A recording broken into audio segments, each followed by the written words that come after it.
de novembro de 2017. Walter pega pênalti e Corinthians vence Atlético Paranaense na Arena da Baixada. Vantagem para o segundo colocado, que era 5, agora está em 8 pontos a favor do Corinthians. Mas Simão ainda não pensa em comemorar o título do Campeonato Brasileiro. Zaga falha muito novamente e Palmeiras perde para o pior mandante do campeonato.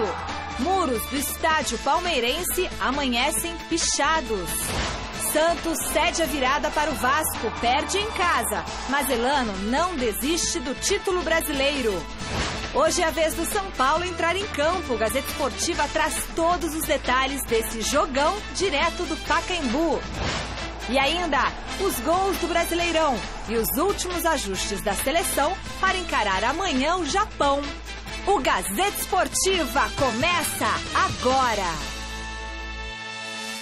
Oi, gente, boa noite! O Corinthians está cada vez mais pertinho da conquista do 7º título do Brasileirão.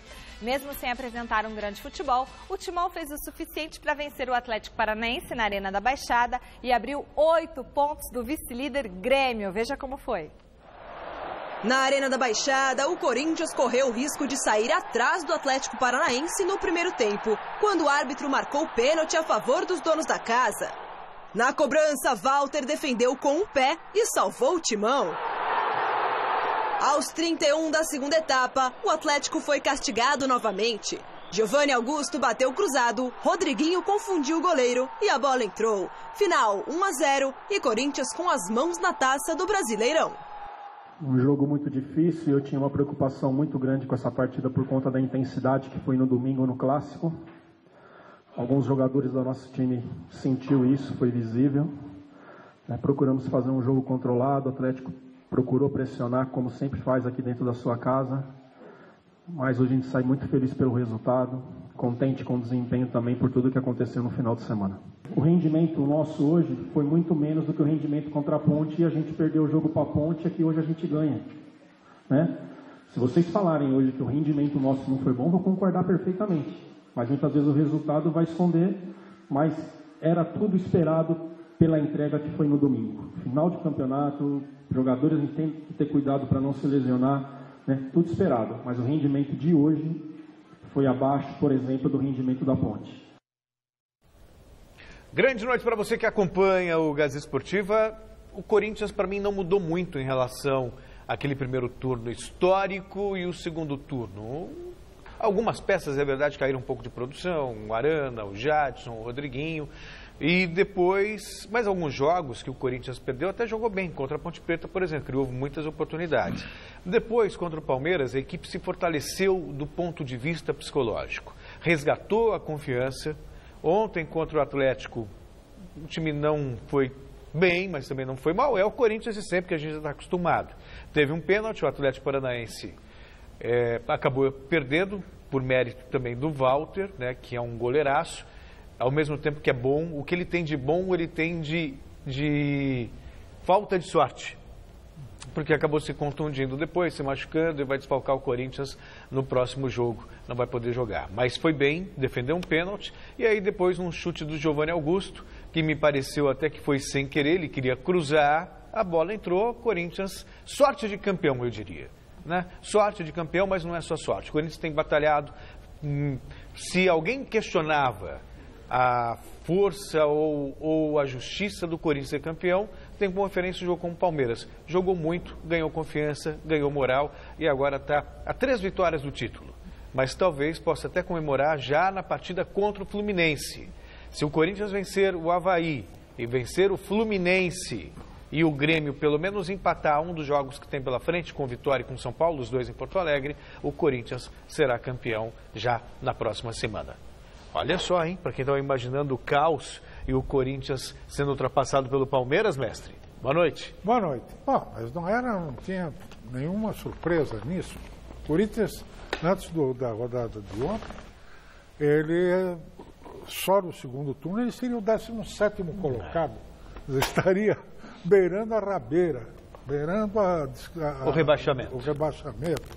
Quer dizer, é um negócio brutal a diferença entre o segundo turno do Corinthians com o primeiro turno. Isso é inevitável.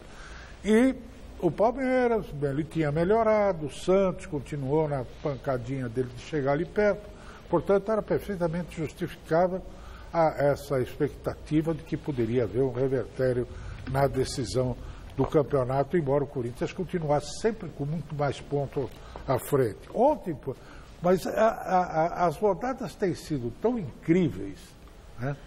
Tão fora de propósito, que conforme o Corinthians tropeçam também os outros, seus perseguidores. Verdade. E aí, quando aproxima o negócio, você vê, ontem o Corinthians não jogou nada, jogou 0 diante do Atlético Paranaense.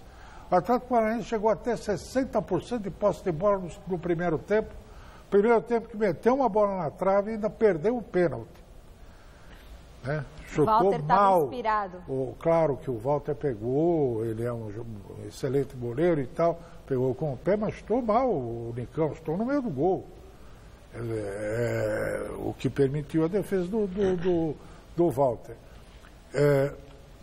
E mesmo assim, quando o Carille escolheu o Giovanni Augusto, eu fiquei imaginando a Fiel com o coração na boca, porque o pessoal não gosta, né? O torcedor não gosta do Giovanni Augusto, que não vem jogando bem.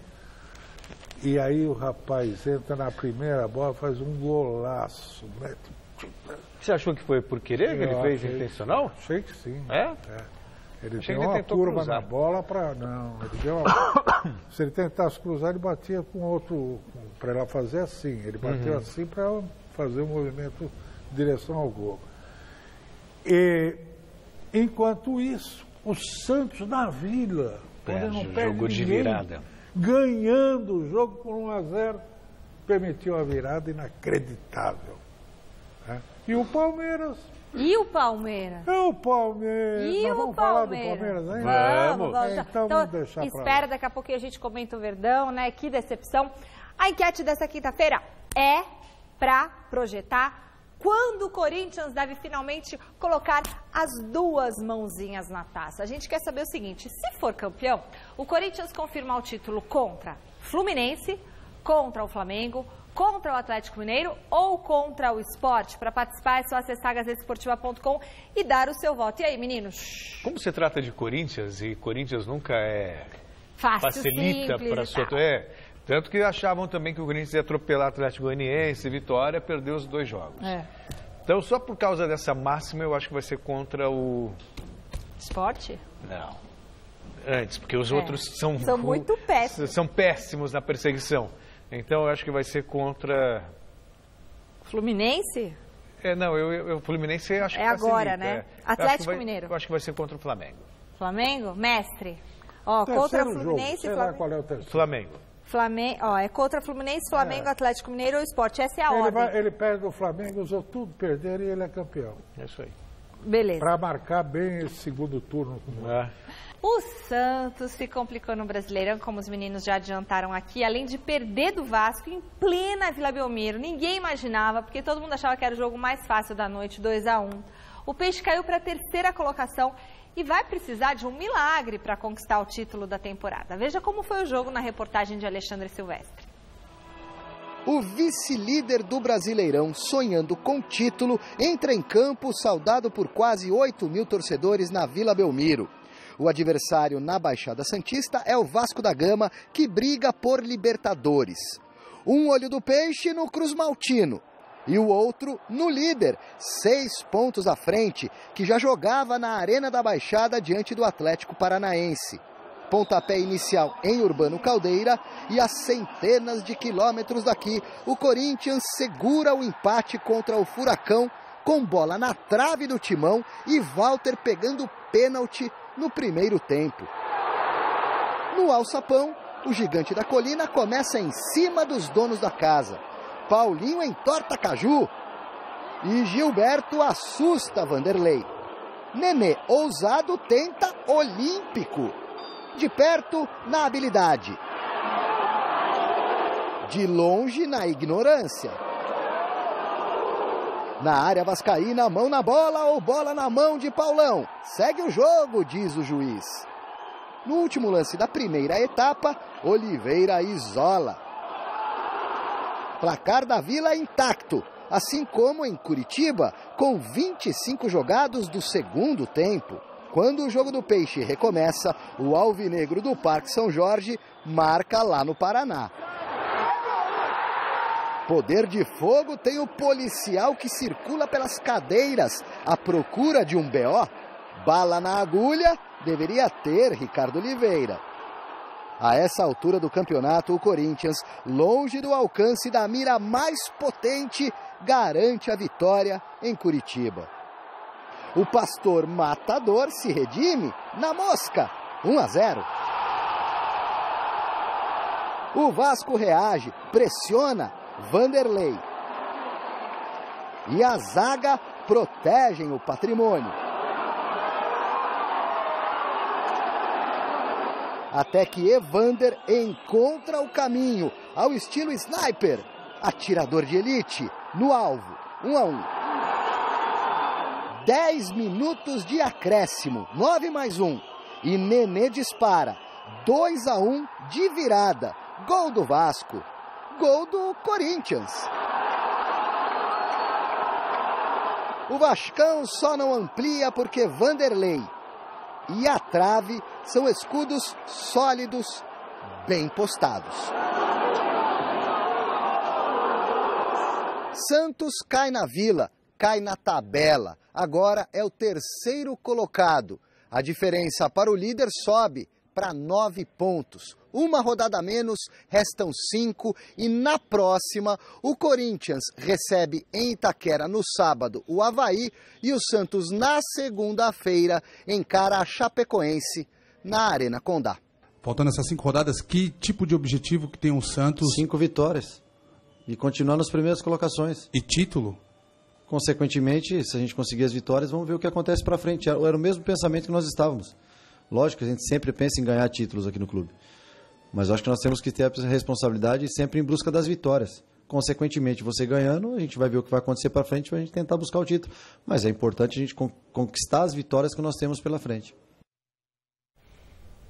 Mas que ficou difícil. Ficou. O Santos tinha que vencer tudo e torcer para o Corinthians perder 2. Quer dizer, ele, na verdade, ele já queimou uma. Então ele tem que vencer tudo e torcer para o Corinthians perder 3 partidas. Nem 3, 4, porque o Santos tem um número menor de vitórias.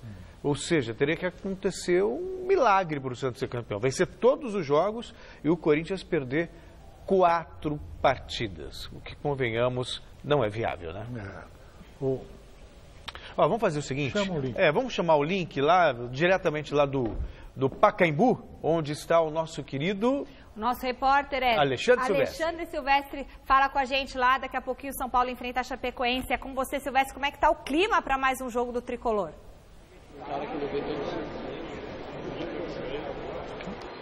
Frio e chuvoso.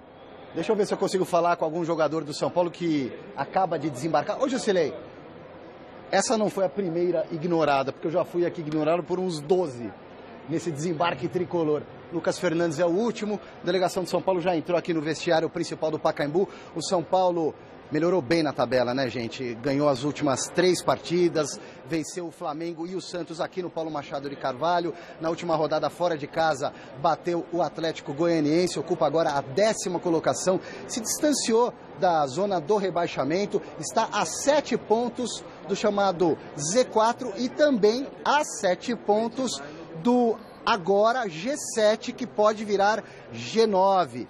Times que podem garantir a vaga na pré-Libertadores e na Libertadores do ano que vem. O G7 vira G9 se o Grêmio conquistar a Libertadores e o Flamengo a Copa Sul-Americana. Então o São Paulo está equidistante do G7, da vaga lá na Libertadores, e também do rebaixamento. A Chapecoense, 3 pontos abaixo do São Paulo. O Tricolor tem alguns desfalques importantes. O Cueva, a serviço da seleção peruana, nessa fase decisiva para a classificação para a Copa do Mundo, repescagem das eliminatórias, e no lugar dele joga o garoto Shailon, que foi forjado na base da Chapecoense e que vem ganhando algumas oportunidades no time principal de São Paulo. Portanto, o Shailon jogando no meio de campo na vaga do Cueva. O Militão continua de fora machucado, vetado pelo departamento médico. No lugar dele, mais uma vez, Araruna.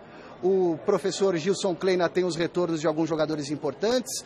O jogo coloca, portanto, frente a frente duas equipes que tentam escapar do rebaixamento. São Paulo, repito, numa situação um pouco mais confortável, brigando pela Libertadores. A Chapecoense 3 pontinhos abaixo do São Paulo. Hernanes, nas últimas horas, falou com a nossa reportagem a respeito justamente do adversário desta noite, que nunca perdeu para o São Paulo jogando aqui, em território paulista.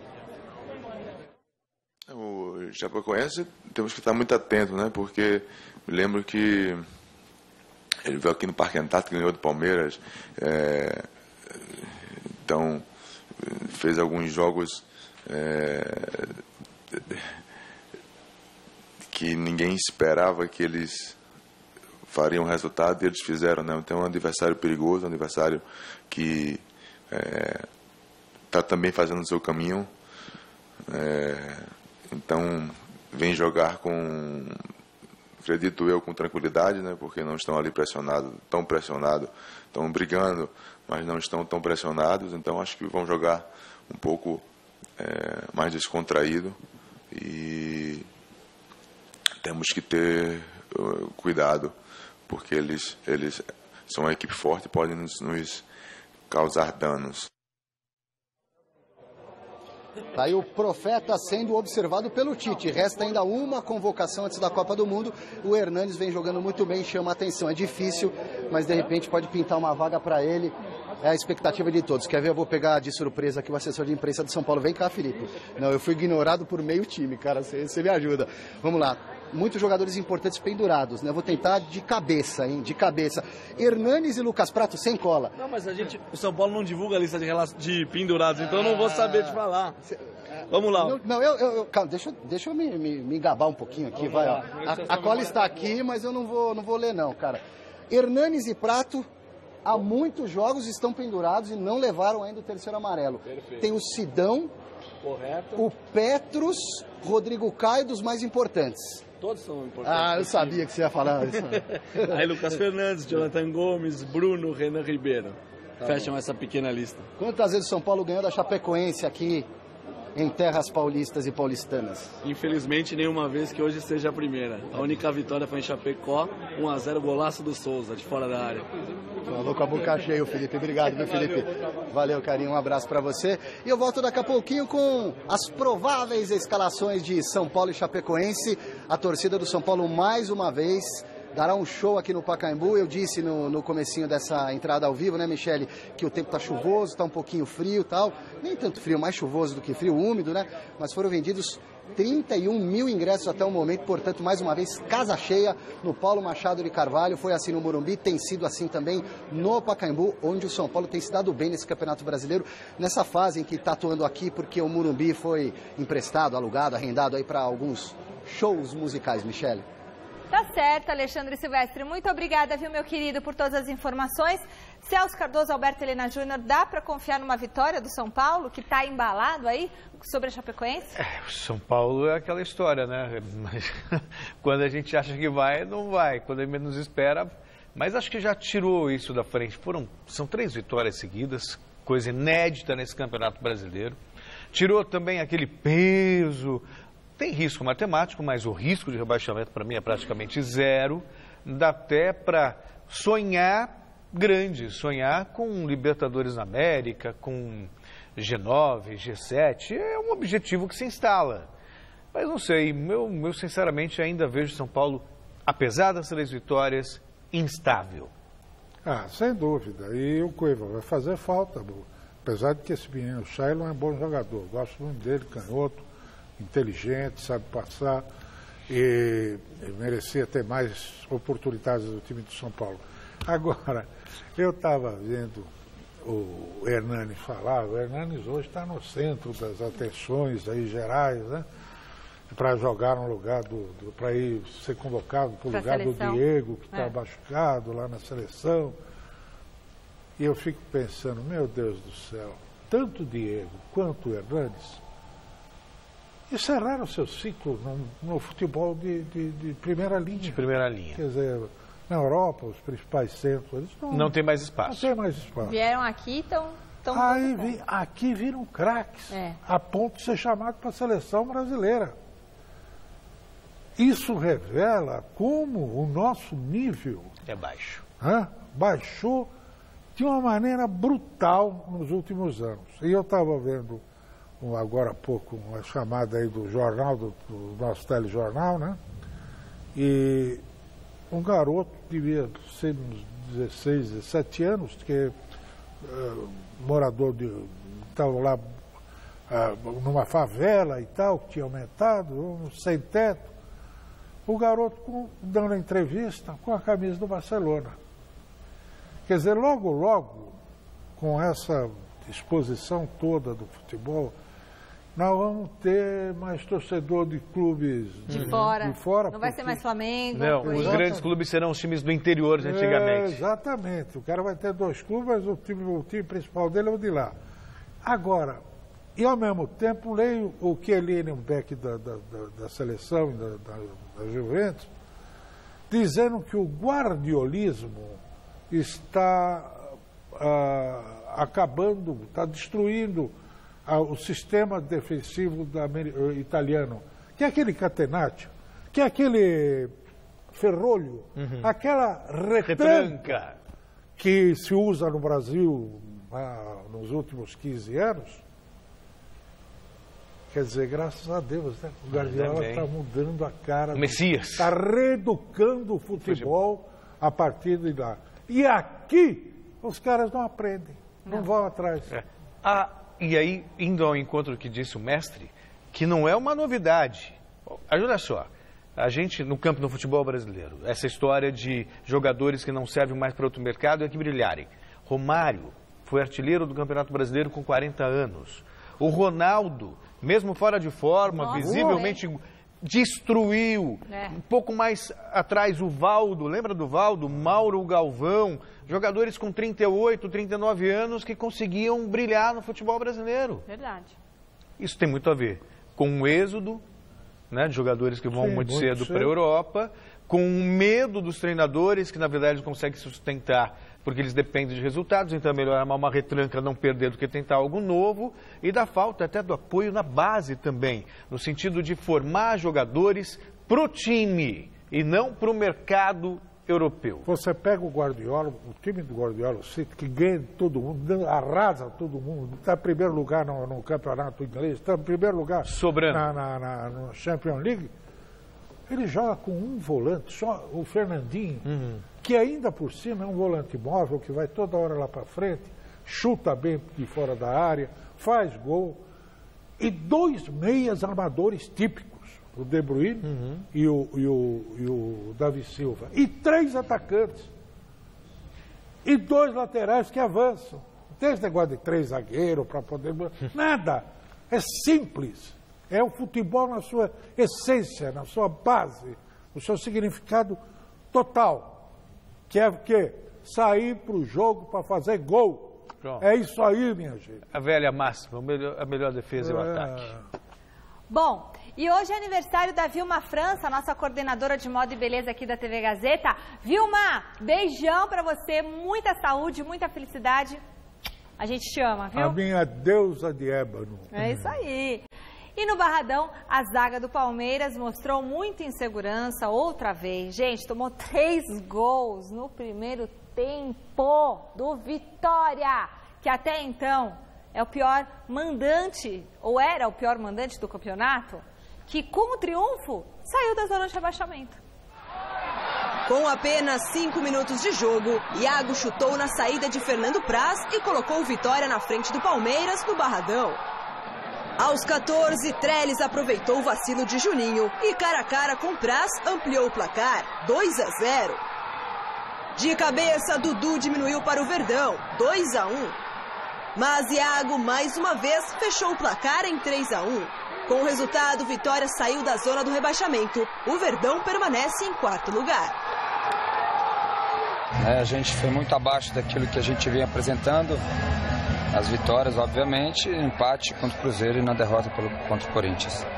Time que não conseguiu jogar, não teve força para reagir, alguns erros que a gente vem procurando corrigir, que não podem ser cometidos num jogo importante contra uma equipe que estava em dificuldade na classificação, sabendo que a gente iria encontrar um time com muita força, com muita disposição para ganhar o jogo. O Palmeiras luta para ir para a Libertadores. Nós temos que ser muito realistas, como fomos sempre, e a gente tem um adversário que tá aí em cima na tabela também, e a gente precisa reagir rapidamente. Título, a gente não precisa falar que a gente não vai procurar mais o título, que ficou muito distante. A gente precisa procurar classificar o melhor possível para a Libertadores ano que vem. Que é o futebol, né? Tudo tão dinâmico, assustadoramente dinâmico.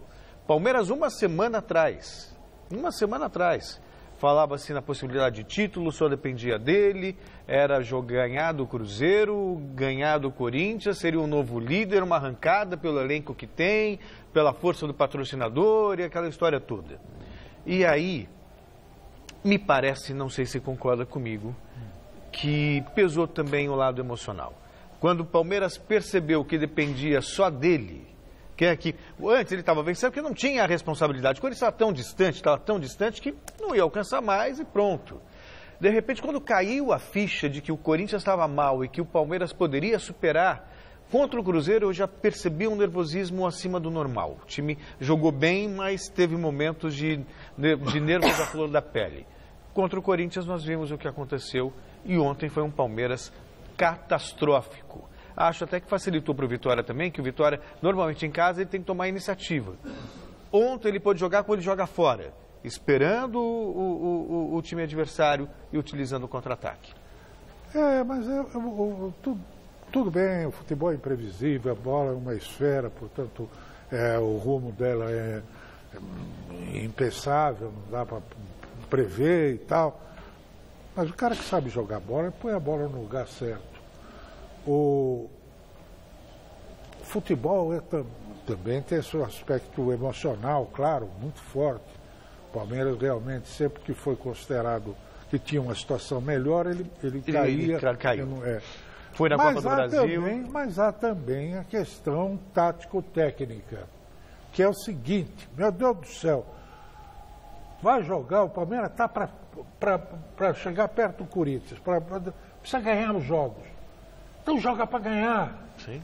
Agora me bota Bruno Henrique, Moisés e Tietê, 3 volantes para jogar contra o Corinthians. Sim. E contra o Vitória. Resultado, ferro no Palmeiras. Eu não ouvi. Quer que chama o quê? Ah, tá. Aí houve, obviamente, assim como aconteceu no Corinthians, que era líder, as pichações no Allianz Parque. Torcedores organizados, manifestando seu descontentamento e tal. O único que foi poupado é o Felipe Melo. A torcida quer Felipe Melo e mais 10. É a história do futebol brasileiro. O povo, o dirigente, o torcedor, o Brasil é um país sem educação. Isso é verdade. Sem educação no sentido pleno da palavra. Quer dizer, hoje a turbulência, a truculência... A intolerância. A intolerância. Em tudo. Está em todo lugar, está nas ruas, está nas redes sociais, está nos grafites. Quer dizer, o cara só pensa no negócio da força bruta. É isso aí. Bom, agora, olha aqui, deixa eu completar isso aqui, é importante. Eu estava ouvindo o Dr. Cohen, que é especialista em esportes e tal, e questões. Ele estava dizendo que, ultimamente, sabe o que está acontecendo? Menino que jamais, porque um garoto jamais era operado do menisco, por exemplo, que não tinha motivo, está jogando futebol no colégio, na base, não sei o quê, está sendo operado do menisco. Por quê? Porque está sendo cada vez mais violento a prática do esporte. Quer dizer, é um país que promove o MMA, essa coisa toda. É uma cultura da violência que não tem fim e que só vai mudar. Não adianta esse cara proibir de xingar na internet, não sei o que e tal, correr atrás de bandido. Isso não vai resolver. É quando se construir o brasileiro cidadão. Exatamente. E para isso nós precisamos de algumas gerações de extrema, profunda e abrangente, um abrangente mutirão do brasileiro para fazer a educação desse país. Bom, a torcida organizada, Mancha Verde, hoje divulgou uma lista de dispensa de jogadores do Palmeiras. E aí nós colocamos lá no site gazetesportiva.com da lista da organizada quem você gostaria de ver fora do Verdão. E aqui tem ó, fotinho de todos os jogadores e você pode votar. Então tem lá nessa lista da torcida organizada Fabiano, Antônio Carlos, Zé Roberto, Luan, Egídio, o Zé Roberto. Arouca, Zé Roberto foi um dos pilares da conquista do ano passado. Bruno Henrique, Dudu, Jean, Roger Guedes, Juninho, Eric, Fernando Praz, Michel Bastos, Borja, Tietê, Daverson, Alexandre Matos, Alberto Valentim e Maurício Gagliotti. Então acabou tudo. Acabou tudo, acabou o Palmeiras. Bom, tá lá. Entre no site gazetesportiva.com e veja. Eu estudar.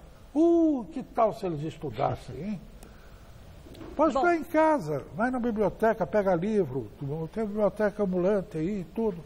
Vai estudar. Aí você vê como que o torcedor é passional e injusto, né? Fernando Praz, sabe? Fernando Praz. São jogadores, a memória é muito curta. E as pessoas não têm a percepção de que você pode viver uma boa fase e uma fase ruim. Tietê foi um dos nomes da conquista do ano passado. Dudu, um dos nomes da conquista do ano passado. Fernando Praz, até pouco tempo, era, sabe, um mártir, sabe? Pô, goleiraço. E agora, simplesmente, não tem mais valor. Ok, simples assim. O Dudu, o Dudu e o Borja, eles afirmam que não se importam caso sejam negociados. E o Fernando Praz exigem que a diretoria não renove com ele. Bom, mais 4 jogos movimentaram a rodada de ontem no Brasileirão. Veja os gols. Na ressacada, Marquinhos cobrou falta, Jean aceitou e o Avaí saiu na frente do Bahia, 1-0. O empate veio com o atacante Edgar Júnior, que aproveitou o bate-rebate dentro da área e encheu o pé para deixar tudo igual. E também foi dele o gol que garantiu a vitória do Bahia, agora 9º colocado na tabela, 2-1. No Moisés Lucarelli, o Grêmio venceu a Ponte Preta por 1-0 e afundou a Macaca na zona do rebaixamento. Ramiro fez o gol do jogo, 1-0. Na Ilha do Retiro, o goleiro Magrão fez esta lambança e deu o gol de presente para Bruno Silva abrir o placar para o Botafogo diante do Sport.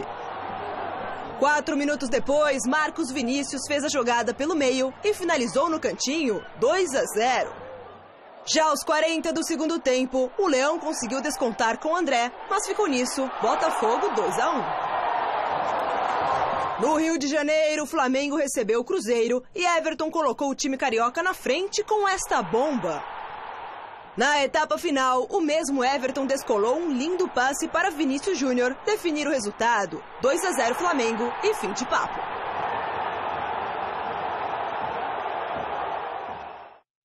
Três partidas completam nesta noite a 33ª rodada do Brasileirão. O São Paulo enfrenta a Chapecoense às 8 horas no Pacaembu. No mesmo horário, o Atlético Mineiro recebe o Atlético Goianiense na Arena Independência. E às 9 horas no Maracanã tem Fluminense e Curitiba. Veja como está a classificação. Vamos colocar nossa arte, João Batista. O Corinthians segue tranquilão na liderança com 66 pontos. É isso? Celso, vai me ajudando, qualquer coisa aí. Deixa eu abrir aqui. Vamos lá. Corinthians 65. Tem 65. Não aumenta, Celso. Grêmio tem 57. Grêmio 57, isso. Santos 56, Palmeiras 54, completaram G4. Botafogo e Cruzeiro 51, Flamengo 50. Vasco, 8ª colocação, 48 pontos. Bahia 45, São Paulo 43. Atlético Mineiro, Atlético Paranaense e Fluminense conquistaram 42 pontos. Chapecoense, 14ª posição, 40 pontos. Coritiba e Vitória 38. Rebaixamento, Sport 36, Ponte e Avaí 35 e o Lanterninha Atlético Goianiense continua com 27 pontos. Bom, rapidinho, eu sei que pode falar a seleção, mas o Sport mandou embora o Luxemburgo, né? Achando que estava solucionando o problema. Vai cair, merece. A seleção brasileira faz amanhã, às 10 horas da manhã, o penúltimo amistoso do ano contra o Japão, na França. Sem fazer muito mistério, o técnico Tite já definiu a equipe titular. Tudo pronto para o amistoso desta sexta-feira entre Brasil e Japão na cidade francesa de Lille. A ideia é promover algumas experiências nesses jogos antes da convocação final para a Copa do Mundo de 2018 na Rússia. Dessa maneira, a seleção brasileira entrará em campo com Alisson no gol, Danilo na lateral direita, Thiago Silva e Gemerson na zaga e Marcelo na lateral esquerda. No meio, 2 volantes, Casemiro e Fernandinho. Mais à frente jogarão Juliano, William e Neymar, com Gabriel Jesus no comando do ataque. O técnico é o professor Tite.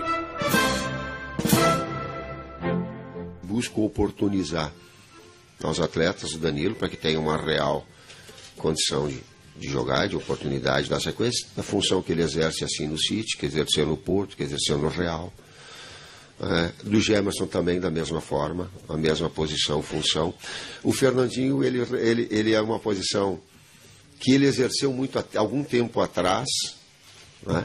Depois como primeiro, mas a função, ele tem para mim todas as características para fazê-lo e fazê-lo bem feita. Então aí tu vai dando essa amostragem, vai também tendo alguma variação tática importante nos diferentes setores da equipe. Outra novidade para essa partida será a utilização do árbitro de vídeo. Experiência inédita para Tite. Sou um grande incentivador, pode trazer naquilo que é a busca da justiça, do correto, do justo. Toda vez que o futebol ele premia aquilo que se mereça e que é o trabalho, ele deva ser fomentado, e eu fomento. E a situação seja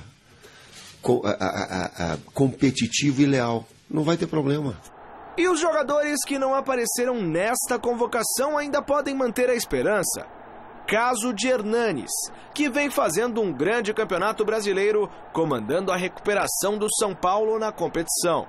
Nós acompanhamos, sim, o grande momento que o Hernanes está e ficando atento a todos aqueles atletas que, nesse transcurso que antecedem a convocação, estejam no bom momento e principalmente que eles continuem num grande momento por um longo tempo. Teve um momento e uma retomada agora de Hernanes, porque é ambidestro, tem uma qualidade de passe excepcional, finalização de média distância, ajustou-se com o Dorival Júnior numa posição de articulador pelo lado esquerdo, e vai estar acompanhando, assim como outros todos que têm essa característica assim. Aqui, né? Mas oportunizando? Vou oportunizar o senhor com com a possibilidade de uma resposta. Levaria Hernanes para a seleção brasileira? Não, eu até levaria. Veja bem, quando eu fiz aquele comentário, o Hernanes está jogando muita bola e tal. Não é a mesma função do Diego. É isso que o pessoal precisa perceber, que há uma sutil distinção, sutil e essencial. Um é meia, outro é segundo volante. Entre o cara que joga vindo de trás e o que é uma... Segundo volante é uma excrescência. Sim. Seria um meia, você teria um volante, 2 meias de ligação. 2 meias que vão, armam e chegam na área. É isso aí. Essa seria a formação ideal, é uma modo de ver. Eu e o Guardiola só. Agora a gente volta a falar ao vivo com o repórter Alexandre Silvestre, porque aqui nós não te ignoramos, Alexandre Silvestre. Você segue acompanhando a movimentação para o jogo de daqui a pouquinho, às 8 horas, né? Entre São Paulo e Chapecoense. Tem, mais uma vez, uma boa noite para você, meu querido. Obrigado, Michele. Eu falo aqui das cadeiras descobertas do Pacaembu. A chuva deu uma trégua, está até abrindo aqui o céu, mas pode chover ainda, o clima está meio estranho. Portões abertos, torcedor chegando, repito, 31 mil ingressos vendidos antecipadamente. Muita gente entra na faixa aqui no Estádio Municipal Paulo Machado de Carvalho, por isso deveremos ter perto de 35 mil torcedores, mais uma vez, grande público do São Paulo em jogos no Campeonato Brasileiro. Olha só que bacana, o Pacaembu é muito gostoso, né? A proximidade do torcedor com o gramado espetacular do Pacaembu. São Paulo tem, depois dessa partida, 2 fora de casa, Vasco da Gama e Grêmio, e retorna para o Pacaembu para encarar o Botafogo, se eu não me engano, dia 19. aí sim joga de novo mais uma fora e tem a última rodada do Campeonato Brasileiro, provavelmente no Morumbi contra o Bahia. O São Paulo se livrando do rebaixamento e reagindo muito bem. Se vencer hoje a Chapecoense, se o São Paulo ganha da Chapecoense, passa a ter, incrível, hein, a melhor campanha do retorno. É por isso que eu defendo o meio termo, o bom senso, uma mistura de pontos corridos com mata-mata, ou seja, o campeão do primeiro turno, se não conquistar também o segundo turno, enfrenta na decisão o campeão do segundo turno. Olha só que legal. Teríamos, portanto, um majestoso, um São Paulo e Corinthians, Corinthians e São Paulo. Seria bacana, né? Falou um pouco o coração agora. Vamos às prováveis escalações de São Paulo e Chapecoense, Michele, começando pelo mandante, o dono da casa, o tricolor paulista. Sidão, Araruna, Arboleda, Rodrigo Caio e Edmar, Jusilei, Petrus e Hernanes, Shailon, Marcos Guilherme e Lucas Prato. Professor Dorival Júnior.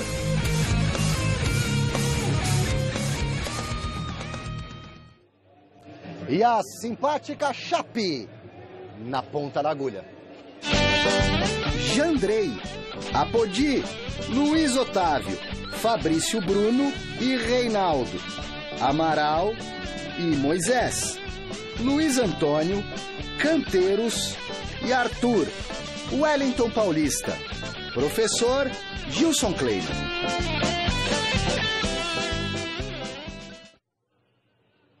Apita o jogo Marcelo de Lima Henrique, São Paulo e Chape. São Paulo nunca venceu a Chapecoense jogando no estado de São Paulo, só conseguiu uma vitória e foi justamente lá na casa da Chapecoense. Um abraço para você, um beijo, Michele, a todos que acompanham o Gazeta Esportiva. Amanhã, reportagem completa desse jogo importante e válido pelo Campeonato Brasileiro.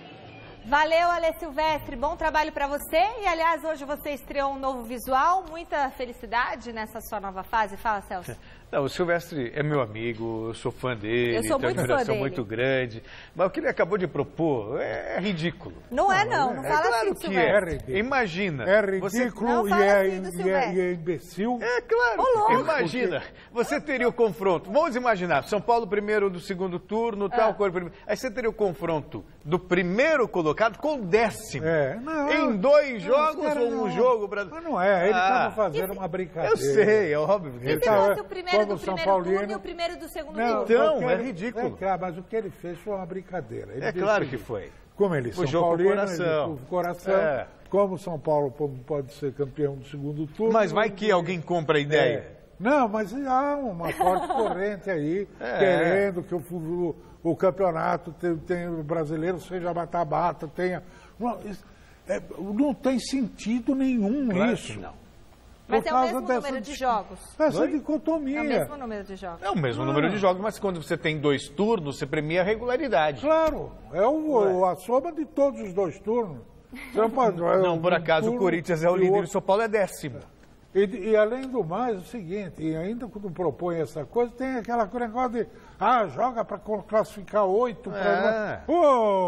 Vamos voltar a falar do Coringão, que já está em contagem regressiva para a conquista de mais um título do Brasileirão, e o Garrafa acompanhou o desembarque do Corinthians.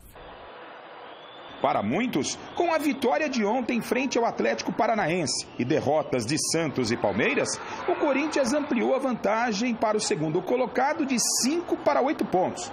E agora, quem persegue o timão na vice-liderança é o Grêmio. Apesar da vantagem ampliada, Jô tem um recado para quem já anda dizendo que o Corinthians é campeão brasileiro. A primeira coisa que eu falo ainda não. Eu sou assim, cara. Em casa eu não procuro a euforia, passar na frente, né? Tem que ter sempre a tranquilidade. A gente sabe que está bem próximo, mas eu lembro que em alguns momentos desse campeonato a vantagem nos deixou assim, né? Relaxado. Então fez com que a pressão fosse maior. Então qualquer um que passar por mim e falar que é campeão, tem que dar uma dura, porque não é assim. O futebol ele nos prega muita surpresa e a gente não pode deixar isso. No desembarque da delegação em São Paulo, alegria pela vitória e tristeza pela contusão do goleiro Walter, que com uma lesão muscular já está fora do jogo contra o Avaí, sábado na Arena em Itaquera.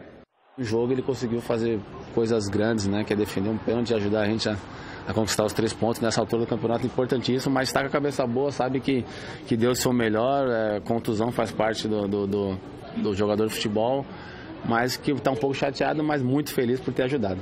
Walter não será o único ausente no próximo sábado. Casim vai entrar na vaga de Jô, que ontem pegou uma partida de suspensão pela agressão ao zagueiro Rodrigo da Ponte. E o atacante do Timão ficou satisfeito com a pena imposta pelo STJD.